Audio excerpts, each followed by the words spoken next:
Sleeping Dogs does something most GTA-like games still don't. It makes the city feel like a place you can move through, not just drive through. You've got this light parkour flow, vaulting, climbing, cutting through alleyways, and it makes the whole game feel faster and more physical than you'd expect. And that's the second best part. The best part is the undercover story. It has a double life pressure where you're constantly one bad moment away from getting exposed. And it gives the game this tense crime movie vibe that reminds me of The Departed in spots.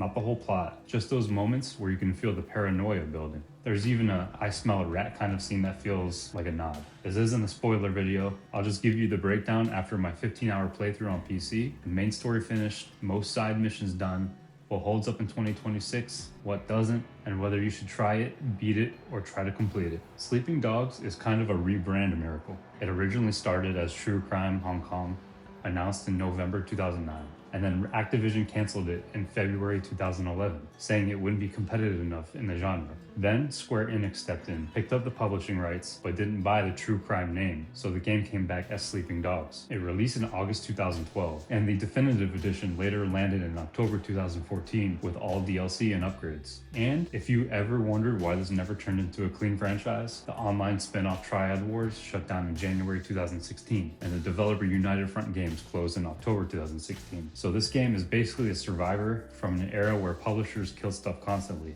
Oh wait, is that still happening? Sleeping Dogs isn't just get in the car and drive to the mission icon. The city layout is tight and layered, and the game gives you enough movement options to take advantage of it. You're not doing insane parkour stunts, but you're cutting through alleyways instead of taking the main road. You're hopping fences and vaulting short walls, climbing up to shortcuts that save you time, and moving between street level and small vertical routes without it feeling like a separate system. Some fun chase scenes like this are scattered throughout the game, and because the city is dense, they actually work. That mobility is a small detail that changes the whole pace. It makes Hong Kong feel dense in a good way, like there's always a quicker route if you know the streets. This is where it's most similar to GTA, shortcuts, plotting ways to shake the police. Yakuza is another franchise that this game is reminiscent to, but Yakuza doesn't have this type of city navigation. Kamurocho is more a learn the layout and sprint to your destination, but Sleeping Dogs sits in the middle and benefits from that. That movement makes the city fun to live in, but it's a story that makes you keep playing, even when you're just gonna do one more mission. You play Wei Shen, an undercover cop with local ties, working his way back into the triads. The entire story lives off that double agent setup, cop on one side, criminal on the other. The game constantly puts you into situations where you're proving yourself to people you're supposed to take down, you're doing things that make it harder to stay the good guy, you're watching Wei get pulled in deeper, even when he thinks he's in control. Paranoia, trust games, and the police adding pressure that keeps tightening. A lot of open world games have stories that feel like background noise. Sleeping Dogs isn't perfect, but it's committed. It actually wants you to care about the situation, not just the next icon on the map. It does telegraph some parts if you've seen enough crime stories, but it doesn't kill the experience because the core tension, Wei balancing both lives, stays strong basically the whole way through. Story gives you reason to care. The combat is what makes you enjoy the moments in between. Sleeping Dogs is not a shooter first game. It's built around hand-to-hand combat, counters, combos, and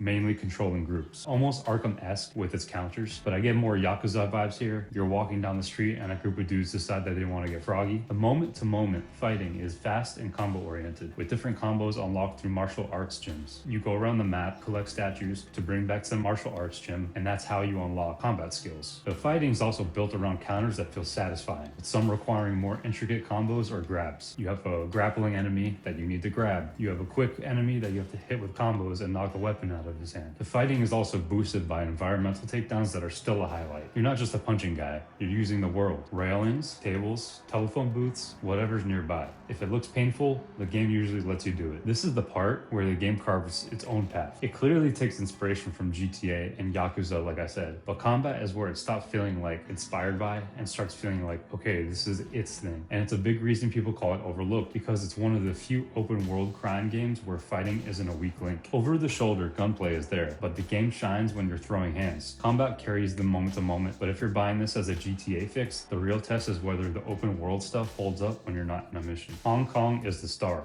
It's dense, neon, packed, and it still feels different from the usual generic city open world template. You've got the usual open world rotation, main missions that push the story forward, side activities like races and fight events, side cases that feel like mini crime episodes, upgrades and progression that reward you for mixing things up. Driving is arcadey. It's not amazing, but it's not terrible. It's good enough to support the game, and you can still have fun drifting around. Wei can even jump from his car and hijack another. Tyre's gonna be shot out for some cool slow-mo crashes. Here's my take. The city vibe holds up better than the driving does. The handling can feel clunky because it's an older game. I don't fault it for that, but you'll notice it. What makes the open world work anyway is that it's not just empty space. It's dense enough that moving around feels active, especially with the light parkour elements I mentioned earlier. And the side cases deserve a shout out. They're genuinely more interesting than most open world filler. You get multi-part side stories involving serial killers, street racers, and drug dealers. They're not all masterpieces, but they're solid and they fit the tone of the game. So yeah, the world is fun, but the real question in 2026 is simple. Does this game respect your time, or does it start fighting you? Missions reward you with ranks on 2 tracks, Triad and Cop. Those ranks matter because they unlock skills on each path. In theory, this is cool. Triad rank for criminal style skills, Cop rank for police style skills. Drive cleanly, don't kill innocents, and the max Cop rank is retained. Get kills on other gangs, shoot out car tires for vehicle takedowns, execute environmental finishers, and your Triad rank goes up. In practice, the Cop rank can be picky in a way that feels unfair, especially during driving sections. If you clip a cone on the side of the road or barely tap something in traffic, the game penalizes you, and suddenly you're not getting the full 3-star Cop rank for that mission. That's not really a skill issue in my opinion. That's a game being strict while also having older driving physics. It's not game breaking,